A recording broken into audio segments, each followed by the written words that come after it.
blowing a whistle. Yes, we did. We saw a gentleman being arrested in the village, and when we saw the action, I went back and forth on the street, and I started blowing the whistle. And one of the things that this whistle does is that brings people out to see what the cops are doing. You know how the cops sometimes abuse people, so that will stop them from, yeah, they will make the arrest, but one of the things they will stop the abuse. So one thing that we did a Indiegogo campaign where we raised some money, and we were able to distribute about over 20,000 whistles. And a lot of them we distributed right here in Harlem. And we let people know that they could blow the whistle anytime that they see the cops stopping people and frisking them. I also use my whistle right in my neighborhood. Even though it's not a neighborhood that you see people stop and frisk, a gentleman, they took a gentleman out from Dwayne Reed, and the way that they treated him, I thought it was the wrong way, so I started blowing the whistle. And the detectives, they actually got really, really upset at me blowing the whistle. So I went to the other corner, and I used my whistle. And a lot of people, they come and they wanted to know what is happening. So this is something that we did. Another thing that we did was we organized a rally in East Flatbush, where it was for when Kamani Gray was killed by the cops. So we went and we had organized a rally and a march within Flatbush. And a lot of people on that day, I don't know how many people, but it was about over 300 people. They came out to participate in the rally and the march. One of the things that we did is we organized the National Hoodie Day.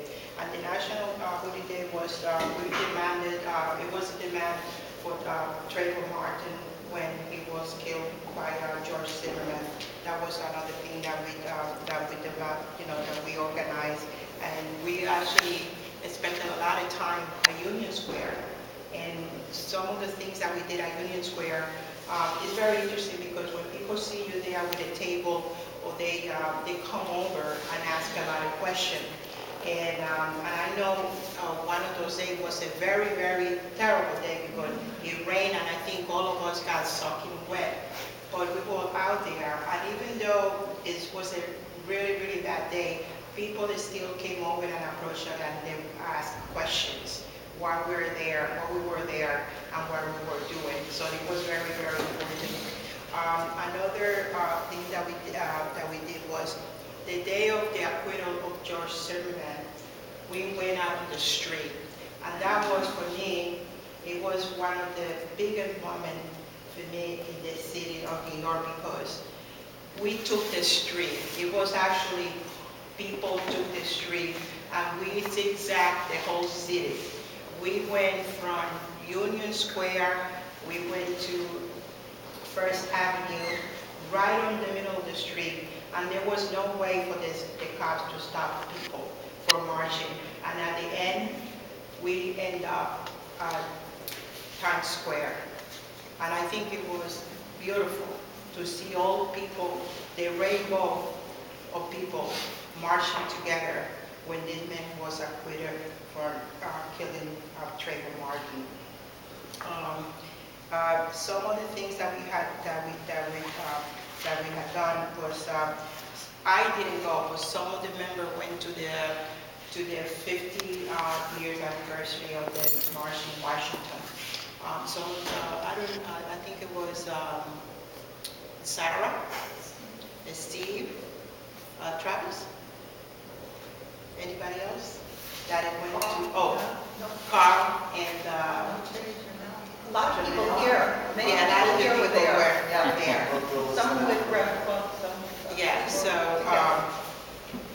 the move at that time, the message was the need of a movement of migrant system to stop the new Jim Crow. And I don't know how many of you. I started reading the book. I think I got to the halfway, but I didn't continue reading because lot of times, some of the things that the book said is like some of the things that we already know. And for me, especially for me, some of the things I don't like to relieve some of the things that she talks about because we already know what's going on. But the new Jim Crow is what Michelle Alexander talks about, what is happening to the brown and black people this day. So we had to resist what is being done to us at this moment with this police brutality and